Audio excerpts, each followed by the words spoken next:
Hey, welcome to episode of Chad's Beer Reviews. This is a beer I reviewed exactly 2 years ago to the day. I haven't had it in a long time. I saw it in one of the many beer museum stores here in Central Florida. I actually got a 4-pack, so it was fairly cheap. And I knew when I got it home that it wasn't going to be fresh. So I'm talking about good old Oskar Blues 𝓑𝓻𝓃 Imperial Stout, 10.5 ABV, right? Yeah, 10.5. I don't know if this was canned on September 5th, 2023. So it's about 2 years and a month, almost 26 months old. Anyway, poured it into the goblet, snifter, whatever you want to call it. I know it looks black on camera. It pours like a really deep, like kind of blood red, but yeah, otherwise, yeah, you can call it black. And the head started to fizzle. I thought it was going to fizzle away, but has remained about a finger, pinky width. So let's give this thing a whiff. Wow, this one is really fruity. This is like a Russian Imperial. This is like black currants, black grape, almost a little strawberry in there.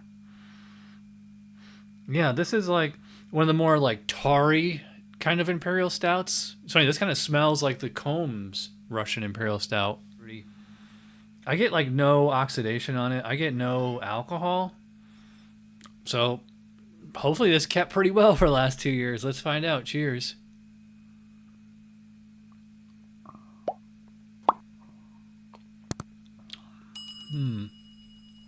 Yeah. Wow.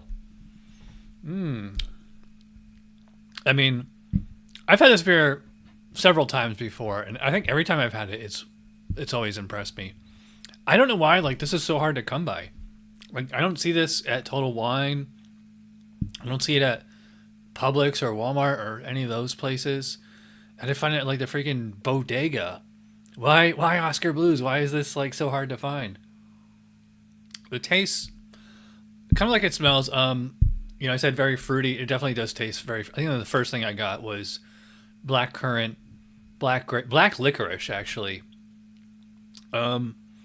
Yeah, black licorice up front, very just general kind of fruitiness, but at the exact same time, also quite roasty. It didn't smell roasty, but it definitely has that kind of flavor of like that deep roasted malt. Coffee-ish, but also dark chocolate. I'm definitely getting a chocolatey note on here, but it's like a bittersweet chocolate or baker's chocolate. I would not call this a sweet beer. I would call it rich. Let's see if you guys can see. Yeah. It's kind of like a cold brew coffee as far as the color. Yeah, I have to say I'm really impressed after 2 years in the can. Like, I get like no oxidation on here. The hops are, still pretty strong, still pretty hefty. I think like they've faded like maybe like a little bit. So I know when this beer is fresh, like this one or like Old Rasputin, when those beers are like fresh, they're just like hot bombs.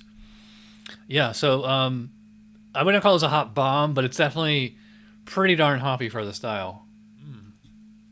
What's really impressive about this one is that 2 years in the can has really mellowed out the alcohol. Although I can't really remember off the top of my head if this is like a super boozy hot beer when it's fresh.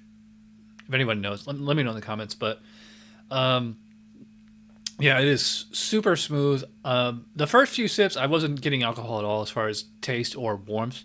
Now that we're getting down to the end and it's warmed up a little, I do get like a little bit of warmth. It's fine. Like I said, I'm drinking this probably cellar temp, not fridge temp. But yeah, so just like a little bit of a warming sensation, but the alcohol is not distracting. It's not really adding anything as far as flavor. That being said, it's still a super smooth, easy drinking beer.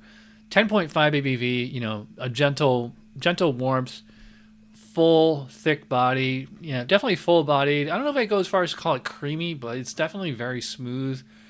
Carbonation, I probably put it like medium low. There's definitely a little bit of a spritziness to it. It's not like completely sludgy the way like a Goose Island Bourbon County would be. As far as score for the 𝓑𝓻𝓃 2023 vintage, every time I've had this beer, I think I've given it a 10, and I'm going to do that again this time. So yeah, there you go. 10 out of 10 for 𝓑𝓻𝓃. Since I've reviewed this beer so many times, it's not going to be eligible for a top 10 best beers of 2025, but it is applicable. By the way, check out me and Christina's review of Back to the Future. We're going to see this in the theaters for the 40th anniversary. So if you watch all the way, you're awesome. I'll see you guys on my other channel. Cheers.